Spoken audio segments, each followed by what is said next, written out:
அவ்வப்போது மாறிக்கொண்டே இருக்கும் அரசியல் தட்பவெப்பத்தை நன்கு அறிந்திருக்கும் ஜெயா பிளஸ் நேயர்களுக்கு வணக்கம். மறைந்த திமுக தலைவர் கருணாநிதி அவர்களுடைய இடத்தை நிரப்புவதற்கு மிகச் சரியான நபர் திரு மு.க. ஸ்டாலின் என இன்று அவசரமாக கூடிய செயற்குழு முடிவெடுத்திருக்கிறது. அதில் பேசியிருப்பவர்கள், திரு கருணாநிதி அவர்களின் இடத்தை நிரப்பக்கூடிய சக்தி திரு ஸ்டாலினுக்கு இருக்கிறது என சொல்லியிருக்கிறார்கள். ஆனால் அதே நேரம் திரு கருணாநிதி அவர்களின் மூத்த மகனும் முன்னாள் மத்திய அமைச்சருமான திரு அழகிரி போர்க்குரல் எழுப்ப தொடங்கியிருக்கிறார். உண்மையான திமுகவினர் ஸ்டாலின் பின்னால் கிடையாது, அவர்கள் என் பக்கம்தான் இருக்கிறார்கள் என்றும், அதாவது உண்மையான சக்தி படைத்த தலைவராக அவர் இருந்திருந்தால் ஏன் ஆர்கே நகரில் திமுக டெபாசிட்டை பறிகொடுத்தது என்றும் உரத்த கேள்வி எழுப்பியிருக்கிறார். அடுத்த கட்சியின் மோதலை ரசிக்கக்கூடிய மனோபாவம் மனநிலை நமக்கு கிடையாது. ஆனாலும் கத்தரி முற்றி கடைக்கு வந்துவிட்டது. விவாதிக்க வேண்டியது நம் வேலை. முன்னாள் முதல்வர் மாண்புமிகு செல்வி ஜெயலலிதா அவர்கள் இறந்தபோது அவர் மரணத்தில் பலவிதமான சர்ச்சைகளையும் சந்தேகங்களையும் கிளப்பியவர்கள் இன்று அவர்களை நோக்கி பரபரப்பு கிளம்பியிருக்கிறது. இந்த நேரத்தில் முற்றுகிறதா மோதல், சமாளிப்பாரா ஸ்டாலின் என்கிற தலைப்பில் நாம் விவாதிக்க இருக்கிறோம். இந்த விவாதத்தில் கலந்து கொண்டு பேசுவதற்கு மூத்த பத்திரிகையாளர் இருவர் வந்திருக்கிறார்கள். அதாவது மனதில் பட்டதை பட்டென உடைக்கக்கூடியவர்கள், உரைக்கக்கூடியவர்கள் இருவரும். திரு ஷியாம் வணக்கம், திரு ரேகோ வணக்கம். தலைப்புக்கு அப்புறம் போய்க்கலாம். முதல்ல கேட்குறது உங்கள்கிட்ட, அதாவது இன்றைக்கு செயற்குழுவில் ஸ்டாலின் கண் கலங்குகிறார், தழுதழுக்கிறார். அதாவது அந்த அண்ணா சமாதிக்கு அருகில் புதைக்கிற இடம் மட்டும் கிடைக்கவில்லை என்றால் என்னையும் அதே இடத்தில் புதைக்க வேண்டியிருக்கும்னு ரொம்ப ஒரு இதான வார்த்தைகள் சொல்கிறார். முதல்வரின் கைகளை பிடித்து கொண்டு நான் கதறினேன் அப்படின்னு சொல்கிறார். இது ஒரு பக்கம் இருக்கட்டும்.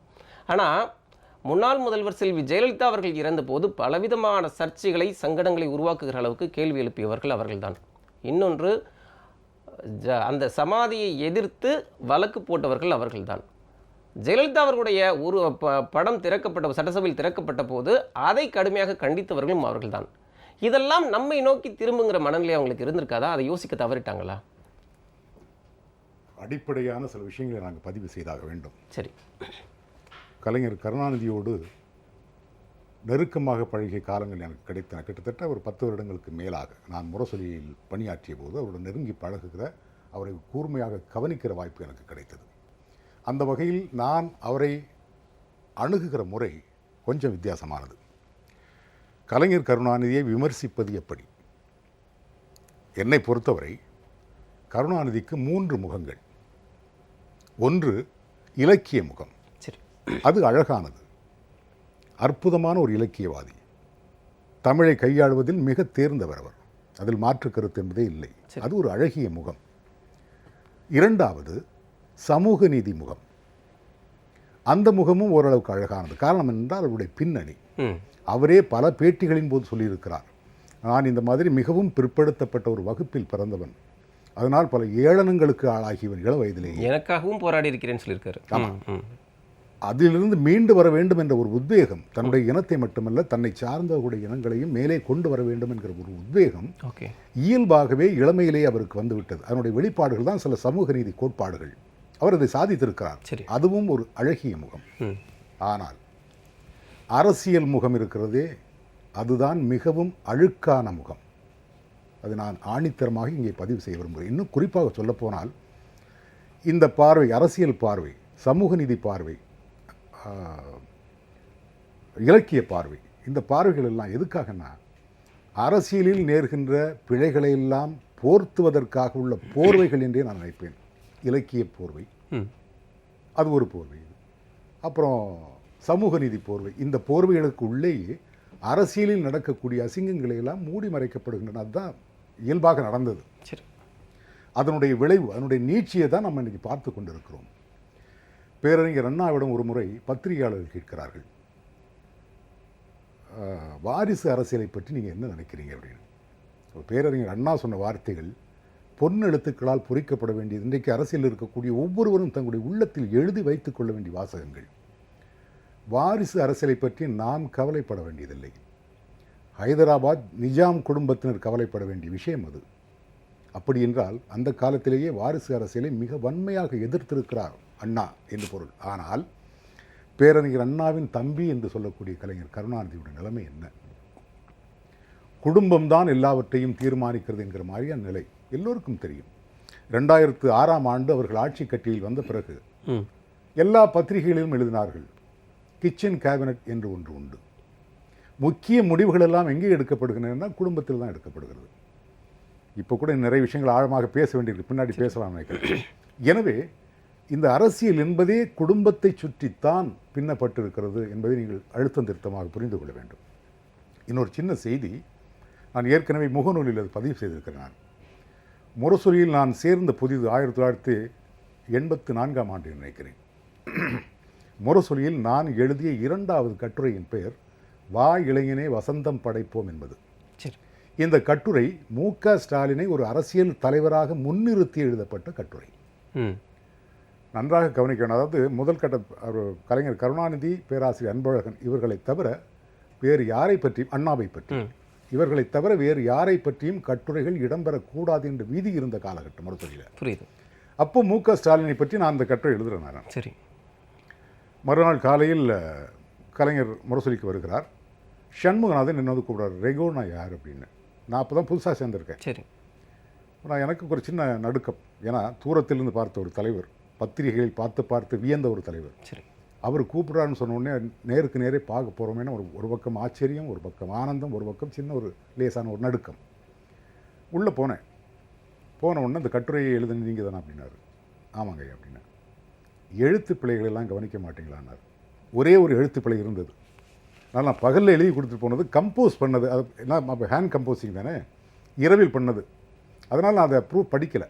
சரி. நான் அந்த தகவலை சொன்னேன். நல்லா இருக்குது, நல்லா எழுதியிருக்கீங்க அப்படின்னு பாராட்டினார். எனக்கு ஒரு மகிழ்ச்சி. அந்த முதல் சந்திப்பின் போது எனக்கு 2 விஷயங்கள் தெளிவாகின. ஒன்று, தமிழின் மீது அவருக்கு இருந்த ஆழமான பற்று, ஒரு சின்ன எழுத்து பிழை கூட கூர்மையாக கவனிக்கிற ஒரு பாங்கு. 2வது, திராவிட முன்னேற்றக் கழகத்திற்கு அடுத்த தலைவர் தயாராகிவிட்டார் என்பது. ஏனென்றால் மு.க. ஸ்டாலினை பற்றி எழுதிய கட்டுரைக்கு எந்த மறுப்போ கண்டனமோ வரவில்லை. அது எந்த வருடம்? 84 தான். 84 நான் சேர்றேன். அப்போலேருந்து எல்லா பணிகளும் ஆரம்பிச்சிருச்சு. அப்போதே அதற்கான விதை போடப்பட்டாகிவிட்டது. அதுக்கு பின்னாடி உள்ள நிகழ்வுகளை பார்த்தால் தெரியும் மு.க. ஸ்டாலின் எப்படி படிப்படியாக வார்த்து எடுக்கப்பட்டார் என்பதெல்லாம் உங்களுக்கு தெரியும். பின்னாடி உள்ள கதைகள்லாம் அதற்கு விதை போடப்பட்டது அன்றைக்கு தான். அப்போ தான் நான் கண்டுபிடிச்சேன். ஆனால் பின்னால் நீங்கள் ஒரு நம்பிக்கையோடு எழுதின அந்த கட்டுரையை சாத்தியமாக்குற விதத்தில் திரு ஸ்டாலின் அவர்களுடைய செயல்பாடு இருந்திருக்கா? உங்களுக்கு திருப்தி அளிக்குதா? அந்த காலத்தில் இல்லை. அந்த காலத்தில் அது அதிகமான அரசியல் ஈடுபாட்டோடையும் அவர் இல்லை. அது வேற இல்லை. அதாவது பதவிகள் கொடுத்துருந்தாங்களே தவிர இந்த காலம் வரைக்குமே கேட்குறேன். இந்த காலத்துலையா? இந்த காலம் வரைக்கும் பார்த்தீங்கன்னா, அதாவது நான் சொன்னேன் இல்லையா, ஒரு அரசியல் பிழைகளை மறைப்பதற்கு சில போர்வைகள் தேவைப்படுகின்றன. அதனால தான் இன்றைக்கும் மிகப்பெரிய ஒரு தலைவராக கலைஞர் கருணாநிதி அவர்கள் சித்தரிக்கப்படுகிறார்கள். இவரும் நிறைய பிழைகளை செய்தாக வேண்டிய கட்டாயம். ஏனென்றால் இவரும் குடும்பத்தினுடைய கட்டுப்பாட்டில் இருக்கிறார். அதனால் நிறைய பிழைகளை செய்தாக வேண்டிய நிர்பந்தம் கட்டாயம் வரும். அவற்றை போர்த்தி மறைப்பதற்கு இவரிடம் என்ன திறமை இருக்கிறது? அது ஒரு பெரிய கேள்வி. இதுவரைக்கும் இல்லை. மு.க. அழகிரி இன்னைக்கு ஒரு அழகாக ஒரு விஷயம் சொல்லியிருக்காரு. 2009ஆம் ஆண்டு நாடாளுமன்ற தேர்தலில் அதுவரைக்கும் இல்லாமல் கன்னியாகுமரி நாடாளுமன்ற தொகுதியை நாங்கள் வென்றெடுத்தோம். 2014ஆம் ஆண்டு நடந்த நாடாளுமன்ற பொதுத் தேர்தலில், ஸ்டாலின் தலைமையில் நடந்த அந்த பொதுத் தேர்தல், கண்காணிப்பில் நடந்த பொதுத் தேர்தலில், நாடாளுமன்ற பொதுத் தேர்தலில் 3வது இடத்துக்கோ 4வது இடத்துக்கோ தள்ளப்பட்டது திராவிட முன்னேற்றக் கழகம். இதை நான் சொல்லவில்லை. நீங்கள் கேட்ட கேள்விக்கு அவருடைய சகோதரரை பதில் சொல்லியிருக்கிறார். இதுதான் யதார்த்தம். அதுபோக சமீபத்தில் நடந்திருக்கல ஆர்கே நகர் தொகுதி, இதுவரைக்கும் இல்லாத ஒரு நிகழ்வு. அதாவது ஆளும் கட்சி, எதிர்கட்சி இரண்டும் வலிமையானவை எப்போதுமே. ஆனால் கட்சி இல்லாமல், சின்னம் இல்லாமல், எந்த பிடிமானமும் இல்லாமல் புதிதாக ஒரு சின்னத்தில் வந்த மக்கள் செல்வர் டிடிவி தினகரன் அவர்கள் மாபெரும் வெற்றியை பெறுகிறார். உங்களுக்கு நல்லா தெரியும். ஒவ்வொரு டெபாசிட் தொகையை பறிகொடுக்கிறது. இதிலிருந்தே ஸ்டாலினுடைய ஒருங்கிணைத்து செல்கிற குணம், மக்களை ஈர்க்கிற குணம், இதெல்லாம் எந்த அளவுக்கு தோல்வியை தழுவி இருக்கிறது என்பதை நீங்கள் புரிந்து கொள்ளலாம். அவங்களுடைய கேள்விக்கு அதுதான் பதில். ஓகே திரு ஷியாம் சார், அதாவது எப்போவுமே ஒரு கட்சியோட ஒரு மாபெரும் தலைவர் அந்த மறைவுக்கு பிறகு இந்த மாதிரியான சலசலப்புகள், பிரச்சனைகள் கிட்டத்தட்ட கட்சியை 2ஆகிற அளவுக்குமான பல விஷயங்கள் நடக்கும். நீங்களும் பார்த்துருப்பீங்க. பல கட்சிகளோட வாடிக்கை இது. ஆனால் திமுக தலைவர் திரு கருணாநிதி அவர்கள் உடல்நிலை சரியில்லாத போதும், அவருடைய மறைவின் போதும் அந்த குடும்பங்கள் கிட்டத்தட்ட ஒன்றாகி நின்றன. அது மறுக்க முடியாது. ஒருத்தர் சமாதானப்படுத்துறது, அவங்களுக்குள்ள எந்த பிரிவும் வந்துடாத அளவுக்கு ஒரு இணக்கத்தை ஏற்படுத்துகிற விதமாக அந்த இறுதியஞ்சலி வரைக்கும் அப்படி நடந்தது. அதனால் அழகிரி சமாதானம் ஆக்கப்பட்டுட்டார் அப்படிங்கிற மாதிரி தான் எல்லாமே நம்பினாங்க. ஆனால் அதையும் தாண்டி இன்றைக்கி அழகிரி உரத்த குரல் எழுப்பியிருக்கிறார். இதுக்கு இடையில் இந்த இன்றைக்கி அவசர செயற்குழு நடந்திருக்கு. அழகிரியின் குரல் ஒரு பெரிய அதிர்வலையை உண்டாக்கியிருக்கா இல்லையா? நீங்கள் கேட்ட கேள்விக்கு ஒரு பதில் இருக்கிறது. அது என்னவென்றால், காவேரி மருத்துவமனையிலே அழகிரியை தனியாகவும் ஸ்டாலினை தனியாகவும் தான் எல்லோருமே பார்த்தார்கள். ரஜினிகாந்த் கூட அப்படித்தான் பார்த்தார். சொல்லப்போனால் கட்சியின் மூத்த தலைவர்கள் வந்து அழகிரியை தவிர்த்தார்கள். ஏனென்றால் அனைவரையும் கூப்பிட்டு அவர் ஏதாவது ஒன்று பேசிக்கொண்டே இருந்தார், கலாய்த்து கொண்டே இருந்தார். இதை வந்து விகடன் இணையதள பத்திரிகை வந்து வெளியிட்டுள்ளது. இந்த விஷயத்தை என்ன நடந்தது என்பதை விகடன் இணையதள பத்திரிகை வெளியிட்டுள்ளது. அதாவது, மூக்க அழகிரி திமுகவுக்கு கன்னிவெடி மாதிரி. அந்த கட்சி முன்னேறி வரும் வேளைகளில் திடீரென்று வெடிப்பார். யாரும் எதிர்பாராத வேளையில் எதிர்பாராத இடத்தில் வெடிப்பது தான் அந்த கன்னிவெடியின் ஸ்பெஷாலிட்டி. இதுபோக காவேரி மருத்துவமனையிலிருந்து ஸ்டாலின் அவர்கள் வெளியே வந்தபோது, இதுவும் அந்த பத்திரிகையில் தான் எழுதியிருக்கிறது, வெளியே வந்தபோது ஸ்டாலினை வாழ்த்தியும் கழகத்தின் எதிர்காலமே வா என்று கூறியும் தொண்டர்கள் வந்து கோஷமிட்டிருக்கிறார்கள். ஒரு இயற்கை என்று கூட வைத்துக் கொள்ளலாம். ஏனென்றால் அவர் கழகத்தின் செயல் தலைவர். மூக்க அழகிரி அவர்கள் அதற்கு அரை மணி நேரம் கழித்து வெளியே வருகிறார். அப்போது யாரும் எந்த வாழ்த்து முழக்கங்களையும் எழுப்பவில்லை. திடீரென்று ஒரு 20 பேர் முன்னால் வந்து தமிழகத்தின் வருங்கால முதல்வரே வாருங்கள் என்று மூக்க அழகிரியை பார்த்து வாழ்த்து கோஷம் போட்டிருக்கிறார்கள். இந்த வாகனத்தின் முன் வணங்கினார்கள். இதையெல்லாம் அவர்கள் குறிப்பிட்டிருக்கிறார்கள். வாகனத்தின் முன் வணங்கினார்கள். உடனே வாகனம் நின்று ஒரு 2 அல்லது 3 நிமிடங்கள் அந்த வாழ்த்து முழக்கங்களை எல்லாம் ஏற்றுக்கொண்டு தான் அழகிரி அவர்கள் அங்கிருந்து புறப்பட்டிருக்கிறார்கள். இது கலைஞர் அவர்கள் இயற்கை எய்துவதற்கு முன்னால் காவேரி மருத்துவமனை முன் நடந்த சம்பவம். பத்திரிகைகள் பதிவு செய்திருக்கின்றன. எதற்காக நான் இதை சொல்கிறேன் என்றால், கலைஞர் இறப்பின் போது குடும்பம் ஒன்றுபட்டு நின்றது போல் ஒரு தோற்றம் நமக்கு தெரிந்தாலும் அது தோற்ற பிழைதானோ என்கிற ஒரு ஐயம் வந்து எனக்கு இருக்கிறது. திமுகவிலிருந்து சம்பத் அவர்கள் பிரிந்தது வந்து அந்த எங்கள் காலகட்டத்திலே மிகுந்த பரபரப்பாக பேசப்பட்ட விஷயம். அதாவது எனது பள்ளி இறுதி வகுப்பு அதை ஒட்டிய காலகட்டம். சரி, சம்பத் அவர்களும் கண்ணதாசன் அவர்களும் திமுகவிலிருந்து மன வேறுபாடு கொண்டு அவர்களை கட்சியும் விலக்குகிறது, அவர்களும் விலகுகிறார்கள். கட்சி விலக்கியதை கண்டித்து சம்பத் அவர்கள் வந்து ஒரு உண்ணாவிரதம் இருக்கிறார்கள். இன்றைக்கு வள்ளுவர் கோட்டம் இருக்கின்ற அதே பகுதியில் உண்ணாவிரதம் இருக்கும்போது அண்ணா அவர்களே நேரடியாக போய் சம்பத்தை பார்த்து சமாதானம் பேசுகிறார்கள். ஆனால் சமாதானம் ஏற்படவில்லை. அதற்கு அண்ணா அவர்கள் ஒரு அழகான பதில் சொன்னார்கள். காதிலே வைரக்கடுக்கன் போட்டிருந்தேன், காது கொஞ்சம் புண்ணாகி விட்டது, எனவே அது குணமாகட்டும் என்று கடுக்கனை கலற்றி வைத்திருக்கிறேன். இவ்வளவு நயத்தகு நாகரிகத்தோடு சொல்லப்பட்ட ஒரு வார்த்தைகள். அதாவது, நம்மிடமிருந்து மாறுபட்டு செல்பவர்களை அரவணைத்து செல்ல வேண்டும் என்றால் இப்படி இருக்க வேண்டும். அதைத்தான் ரகு அவர்கள் வந்து சுட்டி காட்டினார்கள். ஆனால் சம்பத் என்ற அந்த கடுக்கன் மீண்டும் அண்ணா காதுக்கு போகவே இல்லை. அது வரலாறு. தமிழ் தேசிய கட்சி என்று ஒரு புதிய கட்சியை அந்த கடுக்கன் கண்டது, அதுவும் வரலாறு. அதற்கு பிறகு தேசிய கட்சியான காங்கிரஸ் கட்சியிலே போய் இணைந்தது. எதற்காக நான் இதை குறிப்பிடுகிறேன் என்றால், தமிழ்நாட்டிலே திராவிட இயக்கங்களிலே பிளவுகளை ஏற்படுத்துவது டெல்லி தான், டெல்லி சிம்மாசனம் தான். அதன் இன்னைக்கு சுப்புலட்சுமி ஜெகதீசன் அவர்களே தெளிவாக சொல்லியிருக்காங்க, மிக தெளிவாக சுப்புலட்சுமி அக்கா சொல்லியிருக்காங்க. ஆமாம், அதாவது சம்பத் காலத்திலும் சரி, அதற்கு பின்னால் வந்த காலங்களிலும் சரி, டெல்லியின் கரங்கள் வந்து இது எப்போதுமே நீண்டு கொண்டே தான் இருக்கும். ஏனென்றால் அவர்கள் வந்து தமிழகம் தனித்தீவாக இருக்கிறது, இங்கு தேசிய அரசியல் எடுபடுவதில்லை, இங்கு திராவிட அரசியல் தான் மேலோங்கி இருக்கிறது என்பதிலெல்லாம் வந்து ஒரு காழ்ப்பு. அந்த எங்கள் காலகட்டத்திலே வடக்கு வாழ்கிறது தெற்கு தேய்கிறது என்பது தான் கோஷமே.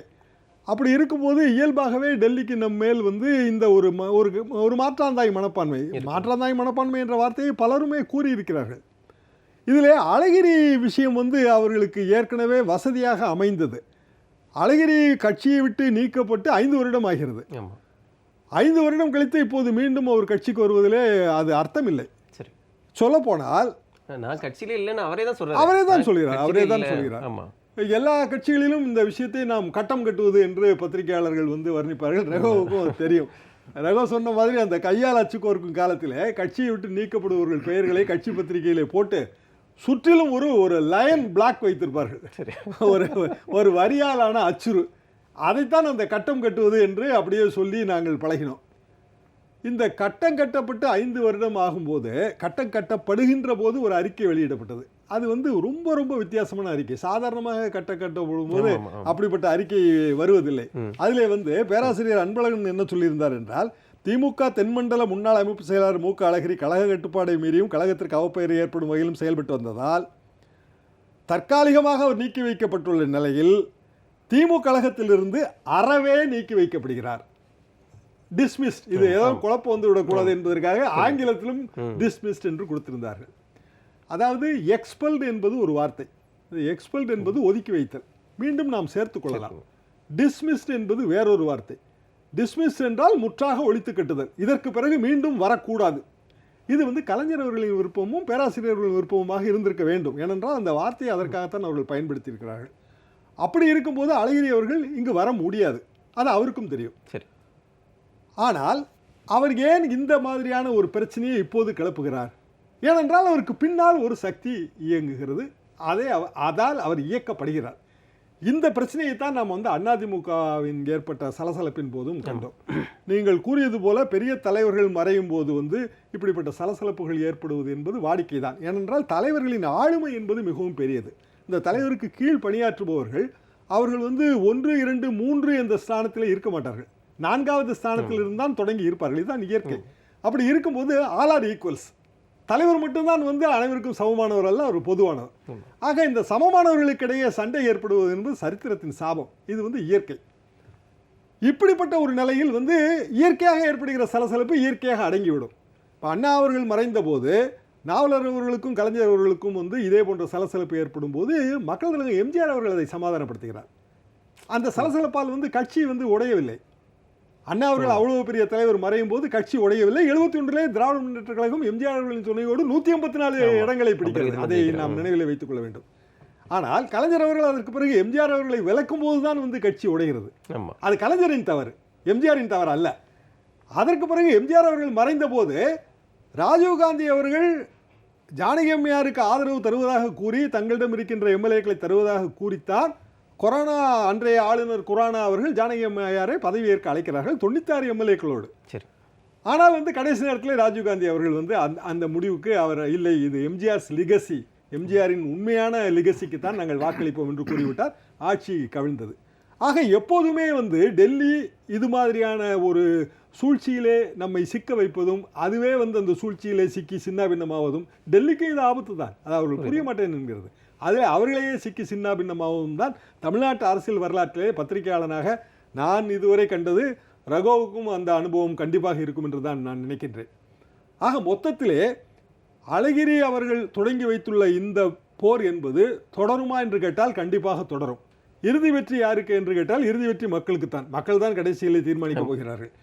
ஆனால் இதில் வந்து ஒரு சில தலைவர்கள் தேவையில்லாமல் அவர்களை வந்து அசிங்கப்படுத்துகிறார்கள். உதாரணமாக ஆசிரியர் வீரமணி அவர்கள். வீரமணி அவர்களை பற்றி அழகிரி அவர்களின் மகன் வந்து போடுகிற அந்த ட்வீட் என்பது ஒரு சாமானியமாக நாம் ஏற்றுக்கொள்ள முடியாது. ஏனென்றால் பெரியார் அவர்களின் வாரிசு இன்றைக்கு அவர். ஒன்று, திராவிட சிந்தனைகளின் முதல் தலைவர் பெரியார். இன்றைக்கு அது தாய் கட்சியாக இருக்கிறது. தேர்தல் அரசியலிலே அது வந்து ஈடுபடுவதில்லை. திரு எம்ஜிஆர் அவர்கள் இன்றைக்கு உயிரோடு இருந்திருந்தாலும், மறைந்த முன்னாள் முதல்வர் ஜெயலலிதா அவர்கள் உயிரோடு இருந்திருந்தாலும் வந்து வீரமணி அவர்களை வந்து மரியாதையான இடத்தில் தான் வைத்திருப்பார்கள். சொல்லப்போனால் வீரமணி அவர்களே ஜெயலலிதா அவர்களுக்கு சமூக நீதி காத்த வீராங்கனை என்ற பட்டத்தை கொடுத்தார்கள். அப்படிப்பட்ட ஆசிரியர் வீரமணி அவர்களை நாங்கள் கூட அவரை ஆசிரியர் என்று தான் நினைப்போம். முரசொலி பத்திரிகைகள் கூட ஆசிரியர் என்று தான் அவர்கள் கொடுத்திருப்பார்கள். அப்படிப்பட்ட வீரமணி அவர்களை திமுக அதிமுக இரண்டிலும் ஓசிச்சோறு தின்னும் வீரமணி என்று இவர் குறிப்பிடுவது அதுக்கேற்ற வயது இவருக்கு இல்லை, அதற்கேற்ற அனுபவமும் அவருக்கு இல்லை, அவருக்கு வரலாறும் தெரியாது. இப்படிப்பட்ட ஒரு குறிப்பிடும்போது ஒரு சகோதர சண்டையால் வந்து திராவிட இயக்கத்தின் சந்தி ஏன் சிரிக்க வேண்டும் என்பதுதான் என் கேள்வி. அதாவது அழகிரி வச்சிருக்கிற பல குற்றச்சாட்டுகளை விட்டுருவோம் திரு ரகோ சார். அதாவது என்ன, கட்சி ரீதியானவர்கள் அதை தாண்டி இதை வட்டிக்கு விடுற அளவுக்கு ஒரு இழிப்பிழைப்பெல்லாம் தேவையாங்கிற வார்த்தைகள் கவனிக்கத்தக்க வார்த்தைகள். நீங்கள் இந்த முரசொலியில் 10 வருஷ காலம் பணியாற்றி இருக்கீங்க, அதனால முக்கியமாக அந்த கேள்வி உங்கள்கிட்ட கேட்கணும். எதை மையமாக வச்சதை சொல்கிறார்? அதுக்கு முன்னாடி இன்னொரு இடைச்செருகல் நீங்கள் பேசிட்டு போது இந்த கட்சிகளை உடைப்பது மத்திய அரசினுடைய வேலை என்று ஒரு வார்த்தை சொன்னீங்க. ஆமாம் ஆமாம், ஒரு காலத்தில் அது இருந்தது. ஆனால் இன்னைக்கு இருக்குன்னு அதையும் ஒரு காலகட்டத்தில் கருணாநிதி அவர்களும் கையில் எடுத்தார்கள் என்பது ஒரு வருத்தமான செய்தி. அதை நாங்கள் பதிவு செய்தாக வேண்டும். 1988 என்று நினைக்கிறேன். திரு மரியாதைக்குரிய அப்துல் லத்தீப் அவர்களை நான் நேரடியாக பார்த்ததே கிடையாது, பத்திரிகைகளில் பார்த்திருக்கிறேன். ஒரு முறை தான் நான் நேரில் பார்த்தது. முரசொலி வளாகத்துக்குள் நின்று கொண்டிருக்க போது இவர் மேல் மாடியிலிருந்து கீழே இறங்கி வருகிறார். பார்த்த உடனே எனக்கு இந்த முகம் பார்த்த மாதிரி இருக்கேன்னு உடனே ரீகலெக்ட் பண்ணி, ஓ அப்துல் லத்தீப் வந்திருக்காரு. வந்து பார்த்து பேசிட்டு போயிட்டார். அதற்கு முன்னாடியே அரசல் புரசலாக இந்த மாதிரி செய்திகளாக வருது, அவர் விலகப் போகிறார். ஏனென்னா மதிப்புக்குரிய திரு அப்துல் சமத் அவர்கள் புரட்சித் தலைவர் எம்ஜிஆரோடு இணக்கமாகவும் நெருக்கமாகவும் இருந்த காலகட்டம் அது. அப்போது ஒரே ஒரு இந்திய தேசிய முஸ்லீம் லீக் கட்சி மட்டும்தான் உண்டு. அந்த கட்சி புரட்சித் தலைவர் எம்ஜிஆருக்கு நெருக்கமாகவும் இணக்கமாகவும் இருந்த காலகட்டம். இது கலைஞர் கருணாநிதிக்கு பிடிக்கவில்லை. இந்த அரசியல் அழுக்குகள்னு சொன்னாலும் இதில் நிறைய வரும். இன்னும் என்ன செய்கிறார், மறுமலர்ச்சி திராவிட கழகத்தையும் என்ன செய்கிறார், உடனடியாக அப்துல் லத்தீஃபை கூப்பிடுகிறார், பேசுகிறார். அடுத்த நாள் காலையில் செய்தி, முஸ்லீம் லீக் இரண்டாக உடைந்தது. கண்ணியத்துக்குரிய காயிதே மில்லத் இப்படியெல்லாம் காலங்காலமாக சொல்லி வந்த அடுக்குமொழிகள் ஒரு பக்கம், இஸ்லாமிய இனத்திற்கு என்னதெல்லாமோ பண்ணியிருக்குன்னு சொல்லி அது ஒரு பக்கம். ஆனால் நான் கேட்பதெல்லாம், வாயில் சாதத்தை வைத்துவிட்டு அதை விழுங்குவதற்குள் கழுத்தையில் கத்தியை வைத்தால் எப்படி இருக்கும், அதை போன்ற ஒரு நிலைமை. அதே மாதிரி இலங்கை தமிழர் பிரச்சனையில் அங்கே போராட்டம் கொந்தளித்து கொண்டிருக்கும் போது பிரபாகரன் அவர்கள் புரட்சித் தலைவர் எம்ஜிஆரோடு இணக்கமாகவும் நெருக்கமாகவும் இருக்கிறார் என்ற ஒரே காரணத்திற்காக அவரை மூன்றாம் நபர் போல தள்ளி வைத்து, அதற்கு மாற்றாக ஸ்ரீசபாரத்னம் என்ற ஒரு இயக்க தலைவர் ஒருவரை மடியில் அமர்த்தி கொண்ட சம்பவங்கள்லாம் உண்டு. ஸ்ரீசபாரத்னம் கொல்லப்பட்ட போது இவர் பயன்படுத்திய வார்த்தைகள் இன்னைக்கும் என் மனசு நின்றுகிட்டு இருக்கு. அந்த அளவுக்கு உளம் நொந்து போய் எழுதினார். அப்படின்னு எல்லாத்துலேயுமே 2 பகுதிகள், 2 பிரிவுகள், அதாவது பிரித்தாளுதல். இது ஆங்கிலேயன் மட்டும் கை கொண்டதல்ல, இங்கேயும் நடத்தப்பட்டது. இப்போ நீங்கள் கேட்ட அடுத்த கேள்விக்கு நான் வரேன். எனக்கு தெரிந்த மூக்க அழகிரி சொல்லுகிற இந்த குற்றச்சாட்டில் உண்மை இருக்கலாம், இருக்கும் என்று தான் நான் கருதுகிறேன். அதற்கு காரணம் உண்டு. திரு வைகோ அவர்கள் திமுகவிலிருந்து வெளியேற்றப்பட்ட நேரம் 1993 நினைக்கிறேன். அப்போது அடுக்கடுக்காக பல உண்மைகள் வெளிவந்தன. அண்ணா அறிவாலயம் என்கிற மிகப்பெரிய மாளிகை தொடங்கப்பட்டதற்கு கழக தொண்டர்கள் எல்லோரும் கை காசை போட்டு கொடுத்தார்கள். அதில் இன்றைக்கும் நான் பெருமையோடு சொல்லுவேன், அந்த நேரத்தில் முரசொலியில் நான் வாங்கிய சம்பளம் வெறும் 500 ரூபாய். அந்த 500 ரூபாயில் அண்ணா அறிவாலயத்திற்காக 350 ரூபாய் நான் கொடுத்திருக்கிறேன், நன்கொடையாக கொடுத்திருக்கிறேன். இப்படி எத்தனையோ லட்சக்கணக்கான பேர் கொடுத்துருக்காங்க. கொடுத்ததெல்லாம் எதுக்குன்னா கட்சி நிதி, கட்சிக்கு ஒரு கட்டடம் கட்ட போகிறாங்க என்று தான் பரவலாக பேசப்பட்டது. சரி, அண்ணா அறிவாலயம் எழுந்த அன்றைக்கே அதை பாராட்டி நான் முரசொலியில் ஒரு பக்கம் கற்று எழுதியிருக்கேன் பாராட்டி. அதெல்லாம் இன்றைக்கும் என்னுடைய மனதில் நிழலாடுகிறது. வைகோ பிரிந்து போன பிறகு யாருக்குமே தெரியாத திடுக்கிடும் உண்மைகள் வெளிவர தொடங்கின. வைகோ சில கேள்விகள் எழுப்பினார். சன் தொலைக்காட்சி அண்ணா அறிவாலயத்தில் இயங்குகிறது, அதற்கு வாடகை தரப்படுகிறதா, இந்த மாதிரி சில அடிப்படையான கேள்விகளை எல்லாம் எழுப்பினார். அந்த நேரத்தில் எந்த பதிலும் வரவில்லை. நல்லா குறித்து கொள்ள வேண்டும்.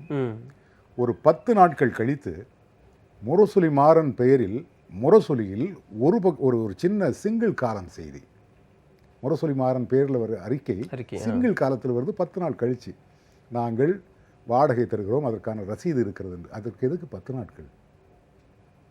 இன்னொன்று, அதற்கு அடுத்தபடியாக சில அந்த உண்மைகள் என்னென்னா, அண்ணா அறிவாலயம் திமுக அறக்கட்டளைக்கு சொந்தமானது. அந்த அறக்கட்டளைக்கு திராவிட முன்னேற்ற கழகத்தினுடைய தலைவர் கருணாநிதி தான் நிரந்தர தலைவர். அதெல்லாம் அப்போ வெளிவந்த செய்திகள். இதை விட ஒரு கொடுமையான செய்தி என்ன, திமுக அறக்கட்டளை நிர்வகிக்கிற அண்ணா அறிவாலயத்தில் தான் திமுகவுடைய தலைமை கழகம் இயங்குகிறது. திமுகவுக்கு தான் எல்லா உறுப்பினர்களும் தொண்டர்களுமே நன்கொடை கொடுத்தார்கள். திமுக ஒரு பெரிய மாளிகை எழுப்புகிறது என்று. ஆனால் நடந்தது என்ன, திமுக தலைமை கழகம் எந்த இடத்தில் இயங்குகிறதோ அந்த அண்ணா அறிவாலயத்திற்கு வாடகை கொடுக்கிறது என்கிற உண்மையெல்லாம் அப்போதுதான் வெளிவந்தது. அப்படி என்றால் திமுகவுக்கு அப்பாற்பட்ட ஒரு சொத்தாக மாறி போயிருக்கிறது அண்ணா அறிவாலயம். அது ஒரு திமுக அறக்கட்டளையின் கீழ் வருகிறது. திமுகவுக்கு உரியதல்லது. இப்போ கூட நீங்கள் பார்த்து நேஷனல் ஹெரால்டு என்ற ஒரு பத்திரிகை அது ஒரு அறக்கட்டளையில் வந்து அது ராகுல் காந்தி இப்போ அதில் நிர்வாக பங்குதாரராக இருக்காங்க செய்தி வருது. சுப்பிரமணியம் சாமி வழக்கு கூட போட்டிருக்கிறார். நாளைக்கு இதே நிலைமை வர முடியாது, வரக்கூடாது என்பதற்கு என்ன உத்தரவாதம் இருக்கிறது? இரண்டாவது, நான் பணிபுரிந்த காலகட்டத்திலேயே நிதி நெருக்கடியின் காரணமாக முரசொலி 10 நாட்கள் வரை நிறுத்தி வைக்கப்பட்டிருந்தது. நிதி நெருக்கடியின் காரணமாக. சரி. அந்த நேரத்தில் கலைஞர் கருணாநிதி அவர்கள் ஒரு மடல் எழுதினார். இந்த மாதிரி நிதி நெருக்கடியின் காரணமாக முரசொலி சிக்கி தவிக்கிறது, தொடர்ந்து நடத்த முடியாத நிலைமை, எனவே கழக தொண்டர்கள் உதவி புரிய வேண்டும் என்று ஒரு கடிதம் எழுதுகிறார். மாவட்ட செயலாளர்கள்லாம் அடித்து பிடிச்சு கொண்டு வசூல் பண்ணி எங்களுக்கு கொடுக்குறாங்க. எனக்கு இன்னும் நன்றாக நினைவு இருக்கிறது. முதல் நபராக மதுராந்தகம் ஆறுமுகம் என்ற மாவட்ட செயலாளர் 10 லட்சம் ரூபாய் திரட்டி முதல் தவணையாக கொண்டு கொடுக்கிறார். இது மாதிரி எல்லா மாவட்ட செயலாளர்களும் கொடுத்தார்கள். இந்த தொகையை கொண்டு, நன்றாக கவனிச்சிங்க, நீ கேட்ட அழகிரி சொன்ன இதுக்கு சந்தேகங்கள் ஏன் வருகிறது என்பதற்கு இதுதான் பதில். அறக்கட்டளை தொடங்கப்படுகிறது, முரசொலி அறக்கட்டளை.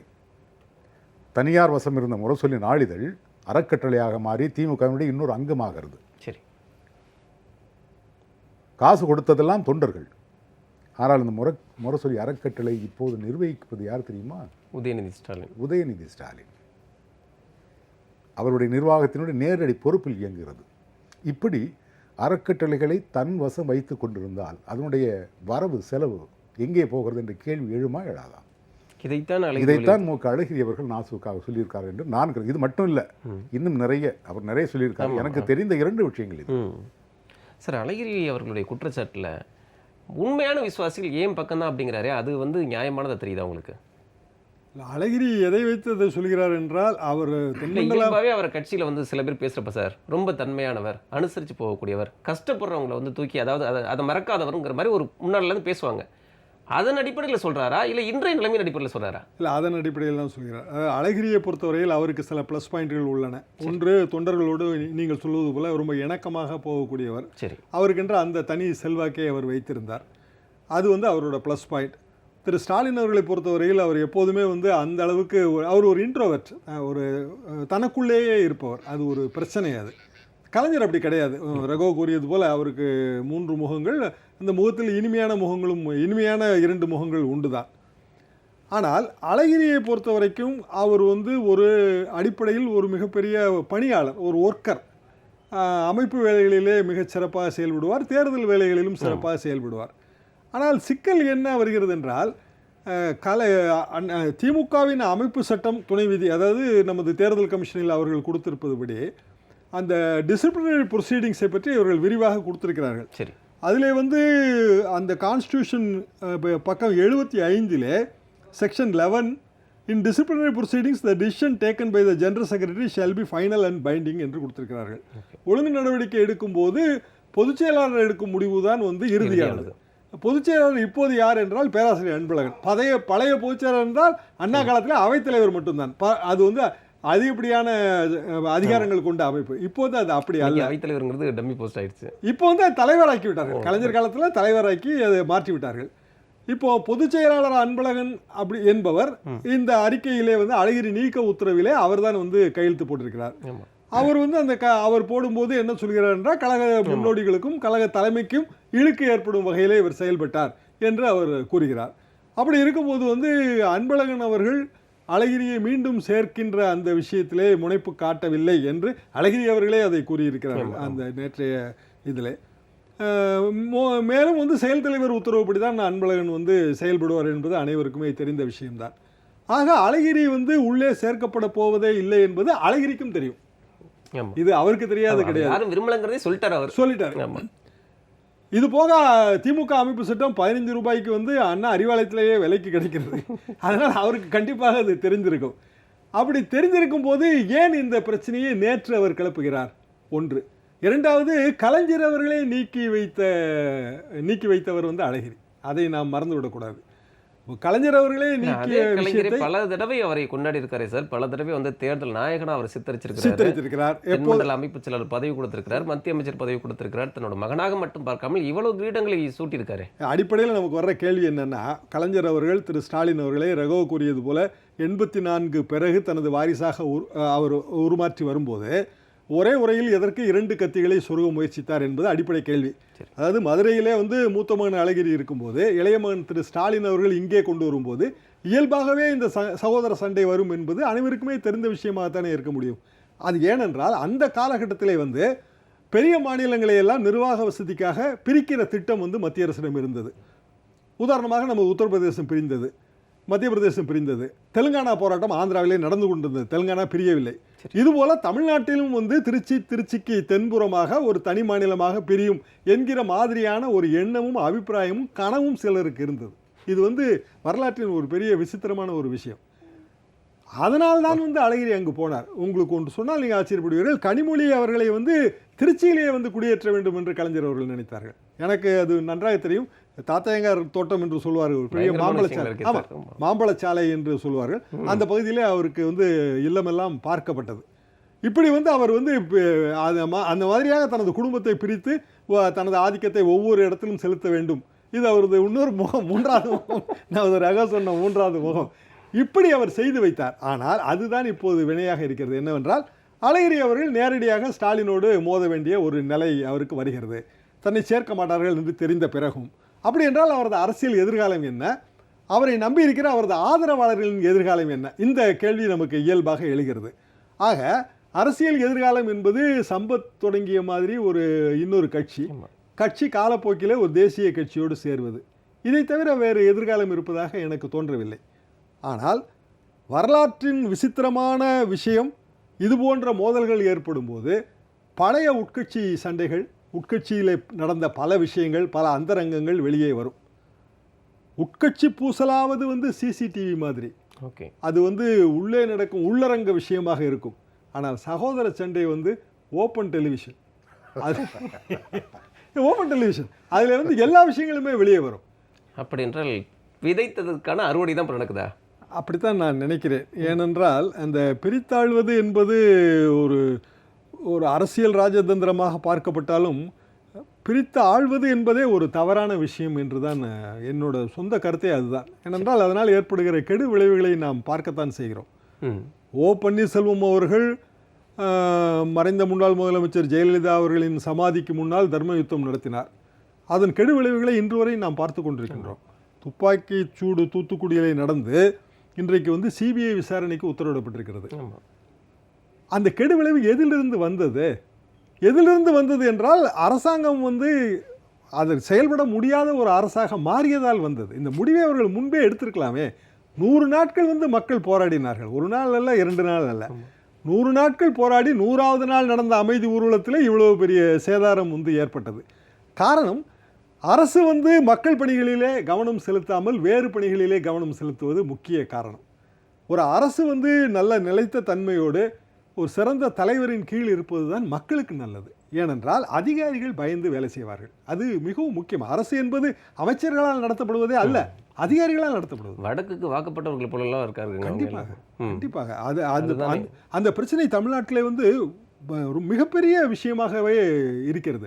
அதிகாரிகளுக்கு எந்த பயமும் இல்லை, அவர்கள் தன்னிச்சையாக செயல்படுகிறார்கள், தன் போக்கிலே செயல்படுகிறார்கள், மனம் போன போக்கிலே வந்து நடக்கிறார்கள். இப்படி நடக்கும்போது வந்து தலைமை சரியில்லை என்பதால் தான் இந்த விளைவு ஏற்படும். இது வந்து அப்படியே ஒரு கட்சிக்கும் பொருந்தும், ஆட்சிக்கு எப்படி பொருந்துகிறதோ அதுபோல் ஒரு கட்சிக்கும் இது வந்து பொருந்தும். அந்த வகையிலே திராவிட முன்னேற்ற கழகத்தில் நாம் பார்க்கிற விஷயங்கள், அது அவர்களது உட்கட்சி பிரச்சனையாக இருந்தாலும் அந்த விஷயங்கள் தெருவுக்கு வரும்போது, வீதிக்கு வரும்போது அதை பற்றி ஒரு நீதி விசாரணை நடத்த வேண்டிய நிலைமையிலே நாம் இருக்கிறோம். திருவரைக்கோ அவர்கள், அதாவது அழகிரி ஆவேசமாக பேசுகிற ஒரு இதெல்லாம் ஒரு பக்கம் இருக்கட்டும், அதை தாண்டி இன்னொரு விஷயத்தை பதிவு செய்கிறார். திமுகவில் உள்ள பலரும் ரஜினியோடு தொடர்பில் இருக்கிறார்கள் என்கிறார். அதாவது இது கொஞ்சம் சுற்றி வளைச்சி தான் பதில் சொல்லணும். சரி. கவியரசர் கண்ணதாசனை பற்றி கலைஞர் கருணாநிதி ஒரு முறை கோபமாக சொன்னாராம், கண்ணதாசன் ஒரு கவிஞனே இல்லை அப்படின்னு. உடனே எதிர்கோபம் வந்தது கவிஞரிடமிருந்து. அவர் அதுக்கு பதில் சொல்லுகிறார், பகுத்தறிவை ஊருக்கு சொல்லிவிட்டு பணத்தறிவை குடும்பத்துக்கு சொன்ன கருணாநிதி கவிஞன் என்றால் கண்ணதாசன் கவிஞனே இல்லை என்றாராம். இது வந்து ஏதோ மேம்போக்காக சொன்னதில்லை. அதாவது நீங்கள் சொல்ல மாதிரி இந்த பங்கு வைத்தல் இருக்கு இல்லையா, பாகம் பிரித்தல். சரி. அரசியலில் நீங்கள் துரைமுருகனுக்கு என்ன பதவி, ஐ பெரியசாமிக்கு என்ன பதவி, பேராசிரியருக்கு என்ன பதவி என்று இது ரொம்ப இலகுவாக ஒதுக்கி விடலாம். ஆனால் கனிமொழிக்கு என்ன பதவி, தயாநிதிக்கு என்ன பதவி, ஸ்டாலினுக்கு என்ன பதவி என்பதை பிரித்து ஆளுவதில் தான் மிகப்பெரிய திறமை இருக்கிறது. இப்போது சிக்கல் அங்கே தான் இருக்குது. அதாவது செயற்குழு நடக்கிறது, செயற்குழுவில் சில சமயங்கள் முடிவு அறிவிக்கப்படும். ஆனால் முடிவு எடுத்த இடம் எதுன்னு பார்த்தீங்கன்னா குடும்பம். இப்போது கூட அந்த தகவல்லாம் வந்துட்டு இருக்கு.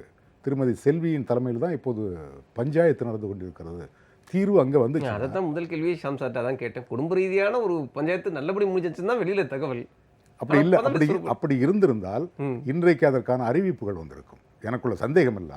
அது பற்றி எந்த விஷயத்தையுமே தொடாமல் மேம்போக்காக இன்னைக்கு அந்த செயற்குழுவை முடித்திருக்கிறார்கள் என்று சொன்னால் இன்னமும் அங்கே பிரச்சனைகள் ஓய்ந்த பாடில்லை என்பதுதான் பொருள். நான் ஏற்கனவே சொன்ன மாதிரி குடும்பத்துக்குள் பிரச்சனைகள் வராமல் தவிர்ப்பது தான் இன்றைக்கு மிகப்பெரிய தலைவலி.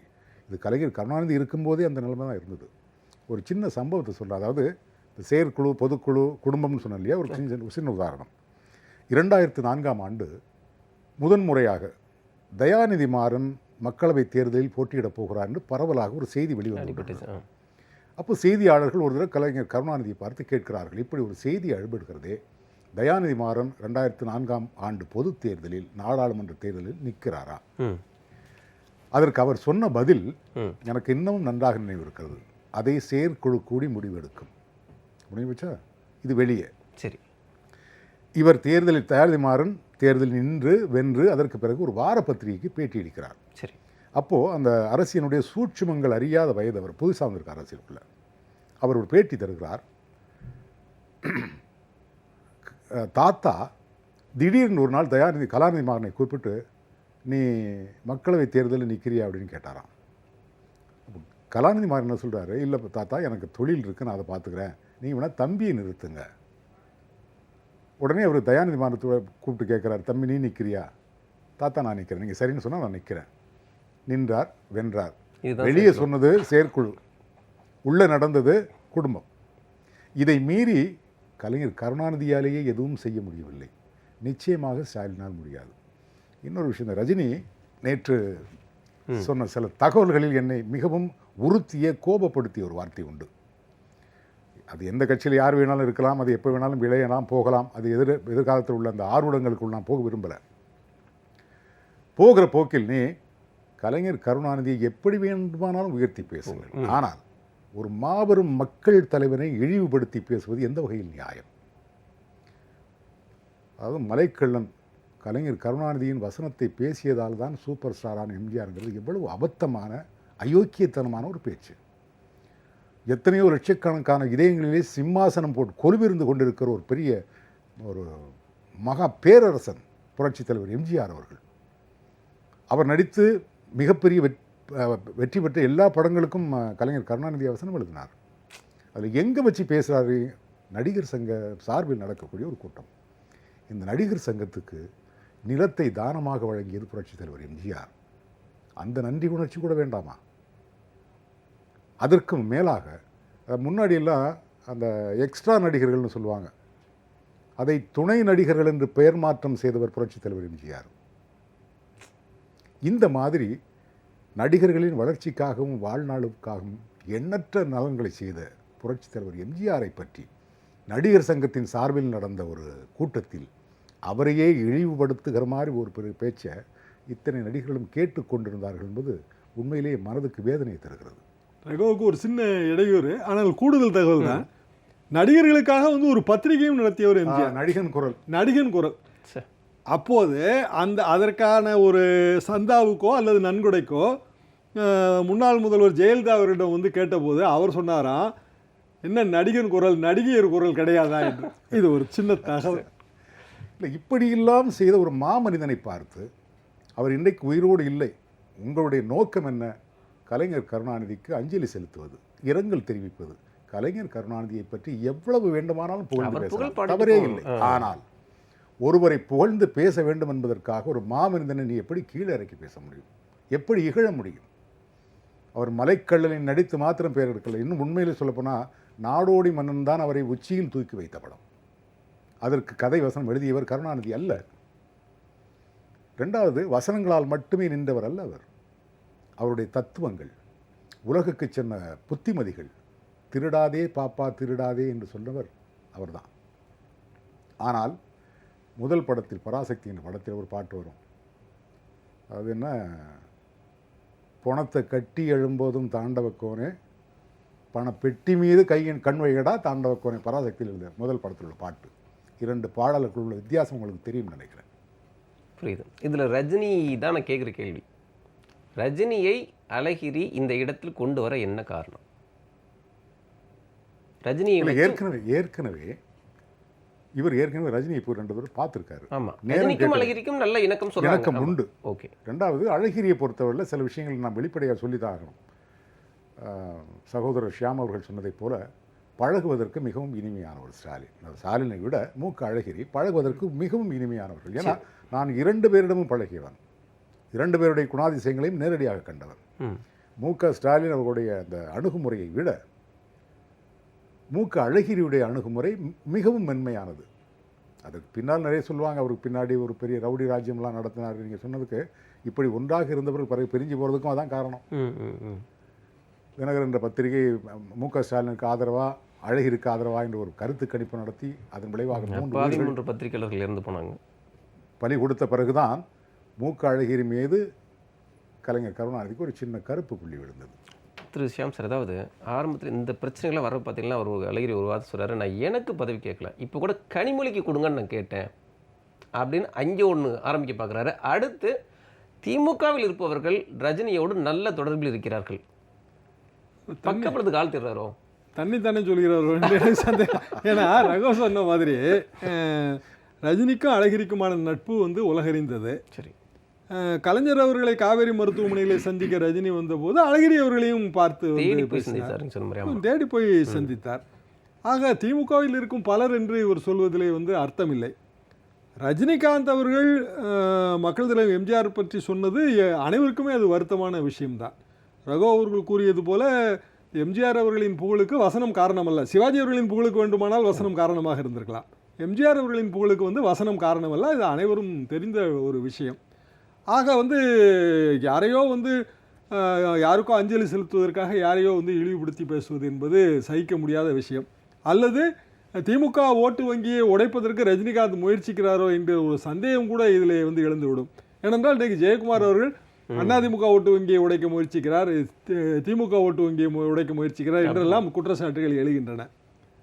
இதில் அடிப்படையாக நாம் கவனிக்க வேண்டிய விஷயம் என்னவென்றால், பிறர்க்கு இன்னா முற்பகல் செய்யின் நமக்கு இன்னா பிற்பகல் தானே வரும், இதுதான் கணக்கு. அதிமுக பிரச்சனையிலே பல்வேறு விஷயங்கள் ஏற்பட்ட போது திராவிட முன்னேற்ற கழகத்தினர் பல்வேறு விஷயங்களிலே வீணாக தலையிட்டார்கள். அதுபோக ஜெயலலிதா அவர்களின் மரணத்திலே மர்மம் இருப்பதாகவும் அந்த மரணத்தை கொச்சைப்படுத்தியும் அந்த மரணத்திலே திருமதி சசிகலா நடராஜன் அவர்களுக்கு பங்கு இருப்பதாகவும் அவர்கள் பிரச்சாரம் செய்தார்கள். இது ஒரு சமீபத்திய வரலாறு. பழி போட்டார்கள், உண்மைகள் தெரிந்தும் பழி போட்டார்கள். 70 நாட்கள் ஒரு மருத்துவமனையில் இருக்கும்போது மருத்துவமனை பொறுப்பா மற்றவர்கள் பொறுப்பா? அப்படி என்றால் கலைஞர் அவர்களின் மரணத்திற்கு காவேரி மருத்துவமனை பொறுப்பா, இல்லை அவரை அருகில் இருந்து பார்த்து கொண்டவர்கள் பொறுப்பா? அது இப்போ இது 10-11 நாட்கள், அது 70 நாட்கள், இவ்வளவுதானே வித்தியாசம். ஆக மருத்துவமனையில் சேர்த்த பிறகு அது மருத்துவர்கள் பொறுப்பு, இறைவன் சித்தம் வேண்டுமானால் வைத்துக்கொள்ளலாம். இப்படிப்பட்ட நிலைமையிலே இவர்கள் என்னவெல்லாம் சொன்னார்களோ அதெல்லாம் இன்றைக்கு இவர்களுக்கு கொண்டிருக்கின்றது. அதை நாம் மறக்கக்கூடாது. இன்னும் சொல்லப்போனால் கலைஞர் அவர்கள் உடல்நிலை பற்றியும் அவரை மருத்துவமனையில் சேர்ப்பதற்கான தாமதம் பற்றியும் இன்னும் 2 அல்லது 3 தினங்களுக்குள் அழகிரி பயங்கரமான குற்றச்சாட்டுகளை சுமத்துவார். நான் இன்றைக்கு அதை சொல்கிறேன், நீங்கள் எழுதி வைத்துக் கொள்ளுங்கள். ஏனென்றால் நேற்றே அதற்கான சில குறிப்புகள் இருந்தன. இது போக கலைஞர் அவர்களை கடைசி மருத்துவமனையில் சேர்ப்பதற்கு முந்தைய நாள் இரவு அழகிரி அவர்கள் தான் மிகுந்த கோபமடைந்து வார்த்தைகளை சொன்னதாகவும் அதற்கு பிறகுதான் அவசரமாக மருத்துவமனைக்கு கோபாலபுரம் இல்லத்திலிருந்து கொண்டு சென்றதாகவும் தான் பத்திரிகைகள் செய்தி வெளியிட்டன. ஏற்பாட்டில் தான் மறுபடியும் காவேரி மருத்துவமனைக்கு கொண்டு சென்றார் என்று பத்திரிகைகளும் செய்தி வெளியிட்டன. ஆக இந்த குற்றச்சாட்டை இவர்கள் அழகிரி தரப்பினர் கண்டிப்பாக ஸ்டாலின் தரப்பினர் மீது சுமத்துவார்கள். அது தெரிந்துதான் ஸ்டாலின் அவர்களும் இன்றைக்கு அந்த பழைய மெரினா பிரச்சனையை, அது ஏற்கனவே நடந்து முடிந்து விட்டது, அதை மீண்டும் கையில் எடுக்கிறார். இந்த மெரினா என்பது சென்னை மாநகராட்சி அண்ணா காலத்திலேயே அந்த அண்ணா சமாதி அமைந்த இடத்தை பரியல் கிரவுண்ட் என்று டிக்ளேர் செய்து விட்டது.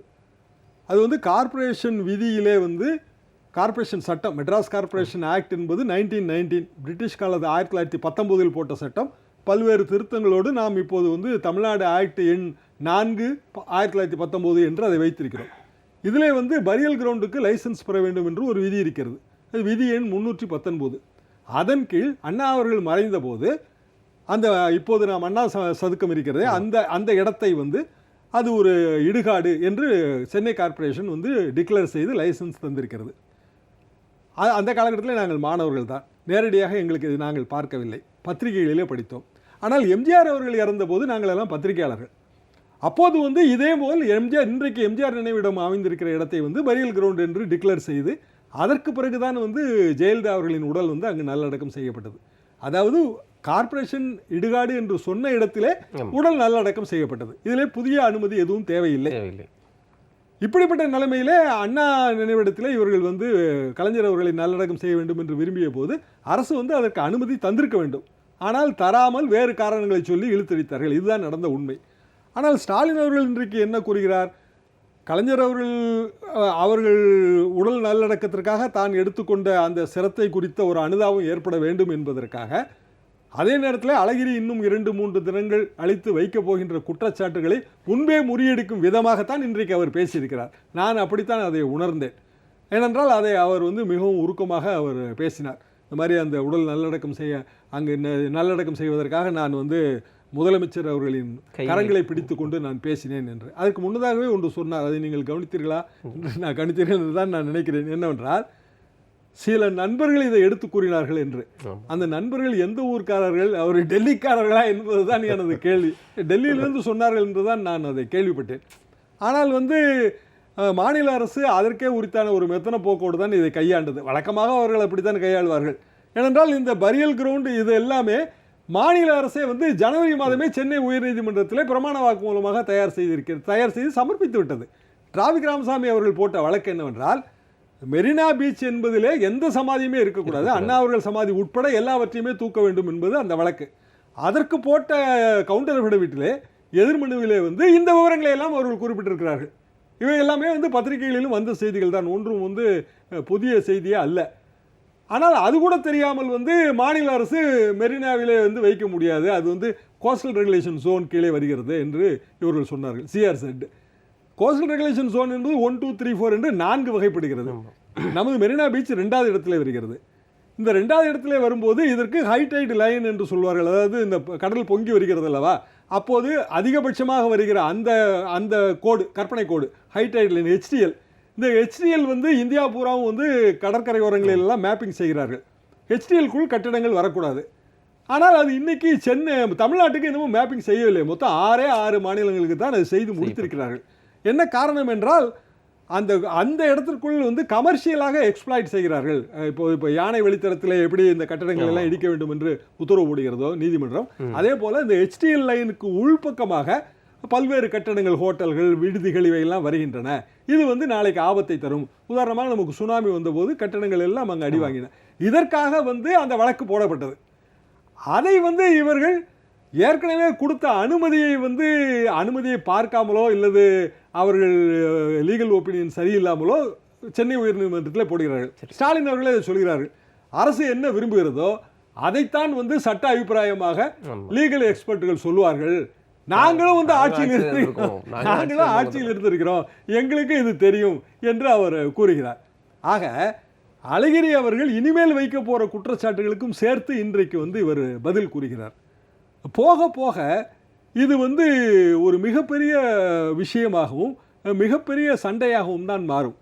நீங்கள் கூறியது போல குடும்ப பஞ்சாயத்து திரு செல்வம் அவர்களும் திருமதி செல்வி அவர்களும் முயற்சித்தார்கள் என்பது உண்மைதான்.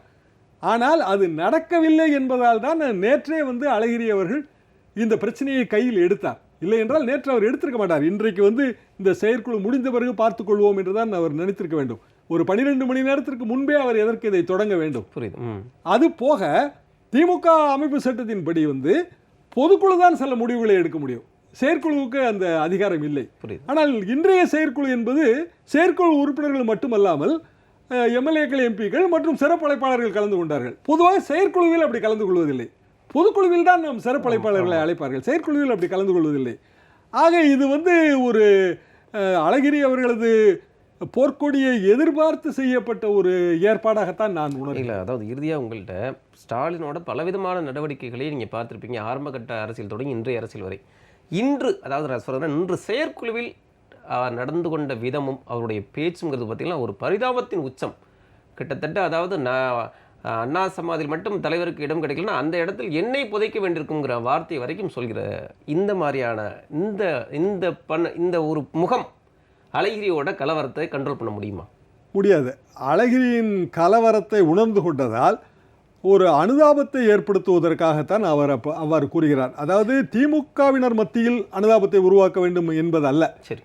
ஏனென்றால் செயற்குழு உறுப்பினர்கள் ஒரு 300-400 பேர், அவர்கள் அனைவருமே நிச்சயமாக ஸ்டாலின் ஆதரவாளர்களாகத்தான் இருப்பார்கள். என்றால் பல பேருக்கு அவர் தான் பதவி கொடுத்துருப்பார். எம்எல்ஏக்களுக்கு அவர் தான் டிக்கெட் கொடுத்துருப்பார். ராஜ்யசபா எம்பிக்களுக்கு அவர் தான் டிக்கெட் கொடுத்துருப்பார். ஸோ அவர்களிடம் அனுதாபம் தேட வேண்டும் என்கிற அவசியம் இல்லை. ஆனால் இது தொலைக்காட்சிகளிலே காட்டப்படும் போது பொதுமக்கள் மத்தியிலே தனக்கு ஒரு அனுதாபம் கிடைக்கும் என்று அவர் நினைக்கிறார். அப்படி நினைக்கின்ற அந்த விஷயத்திலே தான் அவர்கள் கோட்டை விடுகிறார்களோ என்பது எனது சந்தேகம். ஏனென்றால் பொதுமக்கள் எல்லாவற்றையும் இன்றைக்கு உள்வாங்கி பார்க்கக்கூடியவர்கள். அது போக இன்றைய செய்தி உலகம் எங்கள் காலத்து செய்தி உலகம் மாதிரி அல்ல. அச்சு வாகனத்தில் ஏறி செய்தி வந்த காலம் வேறு. இன்றைக்கு காற்று வாகனத்தில் வரும்போது 1000 கண்கள், எல்லாமே கேமரா யுகம். ஸோ நீங்கள் இன்று சொன்னதே 2 வருடம் கழித்து திருப்பி போட்டு அதே தொலைக்காட்சிகள் ஒளிபரப்பத்தான் செய்யும். ஆக எல்லா விஷயத்துக்குமே ஒரு கம்பேர் அண்ட் கான்ட்ராஸ்ட் வருகிற செய்தி யுகம் இது. இந்த கம்பேர் அண்ட் கான்ட்ராஸ்ட் யுகத்திலே முன்பு ஒன்றை சொல்லிவிட்டு பின்பு மாற்றி சொல்வது என்பது அது மிகுந்த தவறாக முடியும் என்று தான் நான் நினைக்கிறேன். ஆக மொத்தத்திலே ஒரு மிகப்பெரிய ஒரு அக்கினி பரீட்சையாகத்தான் நான் உணர்கிறேன். திரு ரகு அவர்கள், உங்களுடைய அதாவது ஸ்டாலினுடைய நடவடிக்கைகள் இன்று சார் பேசுகிற மாதிரி ஒரு பரிதாபத்தை உருவாக்குமே தவிர தீர்வை உருவாக்காது அப்படிங்கிறார். நாளைய மோதலாக எப்படி இருக்கும்? இந்த பிரச்சனை முடிவுக்கு வருமா, இல்லை இன்னும் பெரிய மோதலாக வெடிக்குமா? இல்லை, இது ஒரு மிக சிக்கலான சூழ்நிலை இன்றைக்கு இருக்கிறார். அதாவது இந்த சிக்கலையெல்லாம் பக்குவமாக முடித்து அவிழ்த்த ஒரு கலைஞர் இன்றைக்கு இல்லை. இப்போது அடுத்த தலைமுறைக்கு வந்திருக்கிறது செயல் தலைவர் மு க ஸ்டாலின். நான் ஏற்கனவே சொன்ன அந்த பக்குவம் அவருக்கு இருக்கிறதா? ஒரு சின்ன உதாரணம், ஒவ்வொரு பிரச்சனையையும் எவ்வளவு லாபகமாக கொண்டு போனான். அதாவது பாரதிய ஜனதா கட்சியோடு கூட்டணி வைக்கும் போது திமுக மேல் ஒரு மிகப்பெரிய களங்கம் கரை சுமத்தப்பட்டது. அதை எவ்வளவு பக்குவமாக அவர் எடுத்தாருங்கிறது எனக்கு இன்னும் நல்லா ஞாபகம் இருக்குது. தியாகராய நகரில் ஒரு பொதுக்கூட்டம் நடக்கிறது. அந்த பொதுக்கூட்டத்திற்கு கவிக்கோ அப்துல் ரஹ்மான், பாருங்கள் யாரை கூப்பிட்றாருங்க, அவரை கூப்பிட்டு பேச வைக்கிறார். அவர் என்ன பேசுகிறாருன்னா, திராவிட முன்னேற்றக் கழகம் இருக்கிற இடத்தில் மதச்சாயம் இருக்காது அப்படின்னு சொல்லுது கவிக்கோ அப்துல் ரஹ்மான். பார்க்குற மக்கள் என்ன பண்ணுறார், ஓ, ஒரு இஸ்லாமிய பெருமகன் கவிஞரே இப்படி பேசும்போது உண்மைதான், அது திராவிட முன்னேற்றக் கழகத்தின் மீது விழுந்த கரையை எவ்வளவு லாபகமாக அவர் துடைத்தெடுக்கிறாருங்க பாருங்கள். இந்த லாபகம், இந்த அணுகுமுறை ஸ்டாலினுக்கு வருமா என்பது மிகப்பெரிய கேள்விக்குறி. ரெண்டாவது, ஏற்கனவே சொன்ன மாதிரி பேராசிரியர் உடல் நலிவுற்று செயல்பட முடியாத கிட்டத்தட்ட நிலைமையில் இருக்கிறார். அவர் ஓய்வு பெறப்போகிறாரா? அப்படி ஓய்வு பெறப்போகிறதா இருந்தால் பொதுச் செயலாளராக வருபவர் யார்? இப்போது பொருளாளராக மு க ஸ்டாலின் இருக்கிறார். இனி தலைவராக வந்தாச்சுன்னா அந்த பதவி காலியாக. இன்னொரு பக்கம் மாறன் பிரதர்ஸ் கடுமையான மௌனத்தில் இருக்காங்க. ஆமாம், அந்த மௌனம் ரொம்ப காரியத்தனமான ஒரு மௌனம், அது ரொம்ப ஆழ்ந்த மௌனம். நீங்கள் சொன்ன மாதிரி அது எப்போது வெளிப்படுமோ அப்போ மட்டும்தான் வெளிப்படும், அது வரைக்கும் மௌனமாக இருப்பார்கள். எனவே இந்த சிக்கல்களை எல்லாம் எப்படி முடித்து அவிழ்த்து எதிர்காலத்தில் அவர் நடைபெற போகிறார். ஏன்னா இந்த சிக்கல்களை தீர்ப்பதே பெரும்பாடு. இதற்கு ஒரு முத்தாய்ப்பு என்னிடம் இருக்கிறது. அது எங்கள் காலத்திலே பழனி திரைப்பட பாடல், அண்ணன் என்னடா தம்பி என்னடா அவசரமான உலகத்திலே பணத்தின் மீது தான் பக்தி என்ற பின் பந்த பாசம் ஏனடா. எனவே இதெல்லாம் கடந்து அவருடைய அரசியல் பயணம் சென்றாக வேண்டும். ஆரம்பத்திலேயே இந்த தடை கற்களை எல்லாம் தாண்டிய பிறகுதான், அதற்கு பிறகும் கல்லும் முள்ளும் நிறைந்த ஒரு பாதை தான் அவருக்கு. ஏன்னா இனி இன்னொரு வெற்றியை அவர் கண்டிப்பாக தந்தாக வேண்டிய ஒரு நிர்பந்தம் இருக்கிறது. அதற்கு காலச்சூழல் இருக்கிறதா என்பது மிகப்பெரிய ஒரு கேள்விக்குறி. ஏன்னா ரஜினி வருகிறார், கமல் வருகிறார், எல்லாவற்றுக்கும் மேலாக இன்றைக்கு மிகப்பெரிய இயக்கமாக அம்மா மக்கள் முன்னேற்றக் கழகம் உருவாகி கொண்டிருக்கிறது. அவருடைய துணை பொதுச் செயலாளர் தேனியைப் போல தமிழ்நாடு முழுக்க சுற்றி தொண்டர்களை உசுப்பி விட்டு அதனது உயிர்ப்பும் துடிப்புமான ஒரு கட்சியாக உருவாக்கி வைத்திருக்கிறார். அதை சமாளித்தாக வேண்டும். எனவே ஸ்டாலினின் வெற்றி என்பது எதிர்காலத்தில் இன்னும் மிக விரைவில் தெரிய வரும். அதாவது ஸ்டாலினின் வெற்றி என்பது அழகிரி போன்ற தன்னோட குடும்பத்து ஆட்களுடைய பிரச்சனையை சமாளிப்பது மட்டுமல்ல, அசுர வேகத்தில் தேனியை போல் செயல்பட்டு கொண்டிருக்கிற திரு டிடிவி தினகரன் போன்றவர்களுடைய அசராத உழைப்புக்கு ஈடு கொடுக்க வேண்டிய ஒரு இக்கட்டும் அவருக்கு இருக்கிறது என சொல்கிறார்கள். இவ்வளவு ஒரு முக்கியமான ஒரு விவாதத்தில் கலந்து கொண்ட இருவருக்கும் மிக்க நன்றி. அதாவது பல வெற்றி தோல்விகளை கடந்து பல அவமானங்களை சகித்து ஒரு கட்டுமரமாக மட்டுமல்ல காட்டு மரமாக வளர்ந்தவர் திரு கருணாநிதி அவர்கள். அது மறுக்க முடியாதது. அந்த மாதிரியான ஒரு காட்டு மரமாக வீரியம் காட்டக்கூடியவரா ஸ்டாலின் என்பதை அவருடைய அடுத்த கட்ட செயல்பாடுகள் தான் காட்டும். அதுவரை பொறுத்திருப்போம். மீண்டும் இன்னொரு நிகழ்வில் சந்திப்போம். நன்றி.